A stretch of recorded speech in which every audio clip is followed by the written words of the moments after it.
মাননীয় ট্রাইব্যুনাল আমাদের যে ডিসচার্জ অ্যাপ্লিকেশন বিবেচনা করে তা রিজেক্ট করেছেন বলে আমাদেরকে অবহিত করেন এবং ফর্মাল চার্জ 8টা হেডে ফর্মাল চার্জ গঠন করেছেন।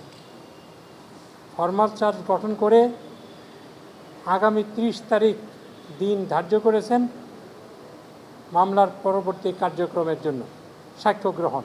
একজন বীর মুক্তিযোদ্ধা, জাসদের উনি সভাপতি, ওনাকে প্রশ্ন করা হয়েছে যে আপনার কোনো বক্তব্য আছে কি না, যে আপনি কি দোষী কি নির্দোষ। তো উনি তার নির্দোষ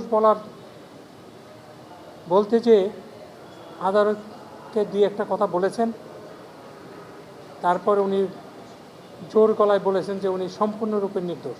উনি বলছেন মামলাটি উদ্দেশ্য প্রণোদিত এবং রাজনৈতিক আক্রোশের উনি শিকার এবং উনি বর্তমান তত্ত্বাবধায়ক সরকারের যে ঘোষিত নীতি, যেখানে সরকার নিজেই বলেছে অনেক গায়েবী মামলা হয়েছে, তো উনি দাবি করেছেন যে উনি ওই অনেক গায়েবী মামলার মধ্যে উনি একজন